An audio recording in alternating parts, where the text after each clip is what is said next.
Monggo. Nice. Assalamualaikum Pak Edi. Waalaikumsalam Bu Nur. Gimana kabar hari ini Pak Edi? Alhamdulillah baik Bu Nur. Bu Nur sendiri bagaimana kabarnya? Alhamdulillah sehat Pak Edi. Selalu senang karena tersenyum itu adalah sebagian ibadah Pak Edi. Pak Edi juga harus banyak tersenyum loh ya. Tapi kelihatannya Pak Edi kok agak sedikit gimana gitu Pak Edi. Gitu. Boleh cerita bagaimana situasinya hari ini Pak Edi? Iya. Salah satu murid saya Ibu di kelas 10 rekayasa perangkat lunak, namanya Andi. Dia seringkali tertidur di kelas Ibu, terutama pada jam pelajaran pagi. Saya sudah berkali-kali berusaha untuk menegur, tapi hal itu selalu saja terulang. Saya jadi merasa khawatir, Ibu. Karena hal ini tentu akan mengganggu proses belajarnya Andi. Iya, saya paham. Tapi bagaimana menurut Pak Edi sendiri, apa yang mungkin menyebabkan Andi itu bisa tidur, Pak? Atau jenengan ada sesuatu melihat mungkin pola tertentu sehingga Andi itu bisa tidur di dalam kelas, Pak? Begini Bu, sepertinya dia selalu mengantuk saat jam pelajaran saya yang dimulai pukul 7 pagi.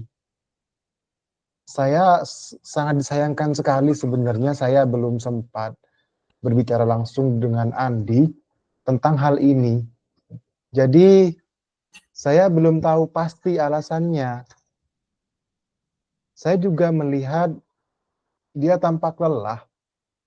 Mungkin juga ini salah satu faktor yang mempengaruhi Andi sehingga Andi bisa tertidur di dalam kelas, Ibu. Baik. Menarik ya, Pak. Jadi perhatian jenengan ini menurut jenengan, apakah ada faktor lain di kelas yang mungkin membuat Andi lebih mudah mengantuk? Mungkin suasana kelasnya, metode pembelajarannya, atau lingkungan belajar di dalam kelasnya jenengan, Pak Edi?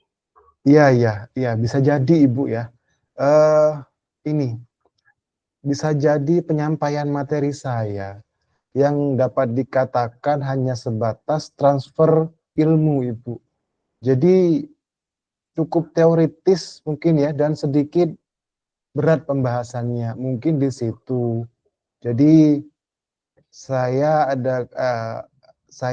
perlu kedepannya mungkin untuk merubah lebih banyak variasi dalam metode pengajaran untuk siswa agar lebih terlibat aktif dalam pembelajaran dan tidak membosankan seperti itu. Dan ini juga Ibu, suhu di kelas yang di kelasnya Andi tadi yang saya isi jam pelajarannya itu juga cukup nyaman Ibu. Jadi tidak hanya bagi siswa, jadi saya sendiri juga merasakan bahwa suhu di kelas itu juga cukup nyaman ya. Mungkin itu yang membuat murid lebih mudah untuk mengantuk Ibu. Bagus ya Pak Edi ya. Jadi Pak Edi menganalisisnya itu bukan hanya di satu sisi saja, tapi beberapa faktor yang dianalisis oleh Pak Edi sehingga Pak Edi bisa mengambil kesimpulan kenapa Andi banyak tidur. Tentunya begitu Kak. Adakah metode lain Pak Edi yang melibatkan siswa lebih aktif? Untuk keterlibatan siswa dalam pembelajaran saya pernah Bu di suatu materi dalam pembelajaran saya menggunakan diskusi kelompok. Jadi dalam satu kelas siswa dibagi menjadi kelompok kecil, tapi itu belum di jam pagi. Biasanya saya langsung memberikan materi dan mungkin saya bisa untuk terobosan barunya, mungkin saya bisa memulai untuk mencoba aktivitas yang lebih interaktif kepada murid.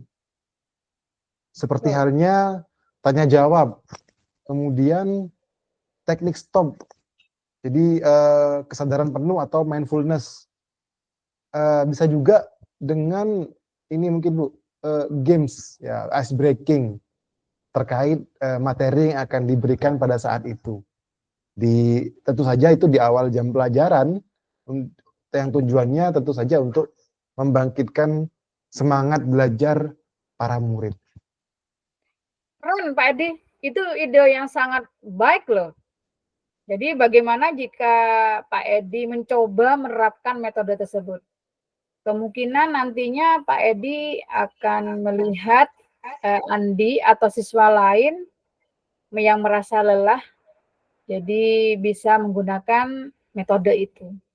Terus apakah jenengan merasa perlu berbicara langsung dengan Andi untuk memahami situasi yang lebih baik mungkin Bapak? Iya Ibu, saya rasa ini menurut saya penting, percakapan pribadi bersama Andi. Ya, jadi ada kemungkinan dia punya masalah di rumah yang membuat pola tidurnya tidak teratur ya. Saya juga mungkin bisa bertanyalah dengan penuh empati untuk mengetahui apakah ada yang bisa saya bantu untuk Andi agar pola tidurnya terjaga dan tidak tidur lagi di dalam kelas. Seperti itu, Ibu. Iya, ya. Memang percakapan pribadi atau pendekatan pribadi itu sangat membawa banyak wawasan ya Pak tentunya. Luar biasa Pak Edi. Terus mungkin jenengan bisa memberikan saran tentang kebiasaan tidur yang kurang sehat atau bagaimana Pak Edi nantinya kepada Andi tersebut. Mungkin begitu? Iya, saya akan ini Bu, punya rencana Ibu ya, punya rencana. Saya akan coba berbicara dengan Andi. Ya mungkin dalam minggu-minggu ini ya, 1 minggu ini dan mulai merancang pembelajaran yang lebih interaktif untuk keterlibatan semua murid, terutama di jam pagi. Mudah-mudahan ini bisa membantu Andi dan juga murid yang lainnya lebih aktif di kelas saat pembelajaran. Rencana yang Pak Edi sampaikan barusan itu sangat mendukung loh Pak. Terus bagaimana kalau kita ketemu lagi? Dalam beberapa minggu ini kita coba jenengan meninjau bagaimana perkembangan Andi dan melihat bagaimana perubahan metode pengajaran jenengan pada saat di kelas dan situasi di dalam kelas Pak Edi. Bagaimana Pak Edi menurut jenengan?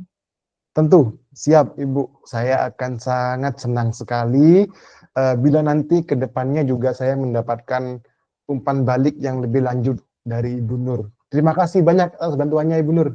Siap, tetap semangat Pak Edi ya, tetap semangat meraih mimpi. Pasti Ibu. Pasti. Insya Allah berhasil. Sukses Pak Edi. Assalamualaikum warahmatullahi wabarakatuh. Waalaikumsalam warahmatullahi wabarakatuh.